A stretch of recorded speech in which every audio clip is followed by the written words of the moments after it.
तलहार जो public park town इंतजामिया जी बेध्यानी सबब पंहिंजी सूंह विञाए वेठो आहे। रिपोर्ट करे रहियो आहे ताहिर समो पंहिंजी रिपोर्ट में।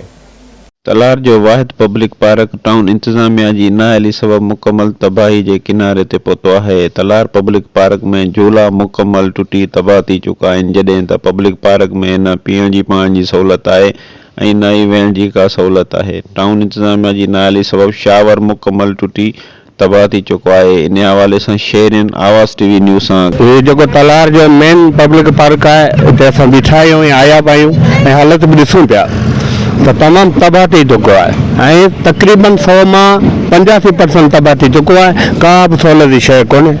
ॿार नंढड़ा वीचारा अचनि था, ईअं चक्कर लॻायो और ॿाहिरि निकिरी वञनि ऐं परे परे खां जेके माण्हू अचनि था उहे बि ईअं घुमियो ॾिसियो वरे मायूस थियो वञणु हलिया।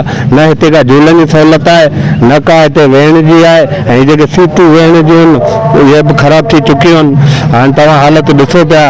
असां गुज़ारिश कंदासीं तलार टाउन कमेटी इंतजामिया खे त बराए महिरबानी हिन अनमोल शइ खे थोड़ो ख़र्च करे हिन खे सिंगारियत जी तमामु फ़ाइदो हासिल करे। पार्क टुटी पियो आहे, असांखे पार्क ठाहे ॾियो। असां पार्क में अचूं था, कुझु ई कोन्हे, झूला वूला सभु टुटी पिया आहिनि, घोड़ा टुटी पिया आहिनि, पाणी कुझु ई कोन्हे। असांखे उहा ठाहे ॾियो, तव्हांजी वॾी महिरबानी थींदी। असां जॾहिं पार्क घुमण ईंदा आहियूं, पार्क में का शइ कोन्हे। असां पंहिंजे बैटन वग़ैरह में वठी ईंदा आहियूं हिते, पर का शइ कोन्हे लॻल। न पाणी जी सहूलियत आहे, न वेहण जी जॻह आहे, न लाइटिंग आहे राति जो, ऐं हिते छबर वेहण लाइ कोन्हे। पर मसइलो इहो आहे जो टाउन सां नहली सभु कुझु तबाह थी वियो आहे। हुननि हिननि ते ध्यानु ई कोन्हे।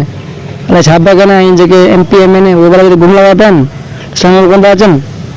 असां इहो अर्ज़ु कंदासीं इलाही हुकम खे त कोई पार्क ठाराए ॾियूं जीअं असां पंहिंजे ॿारनि खे हिते घुमाए फिराए सघूं। मेन पार्क आहे तलार जो कराची या माण्हू ॿिए शहर जा माण्हू हिते घुमण वग़ैरह अचनि था ऐं फैमिलियूं वग़ैरह सभु अचनि थियूं। हिते न चींगनि जी सहूलियत आहे ऐं सभु टुटो पियो आहे, चींगू वींगू वग़ैरह टुटियूं पियूं आहिनि। हिते पाणी कोन्हे, मोटर कोन्हे, का शइ कोन्हे ऐं वण टिण सभु तबाह आहिनि।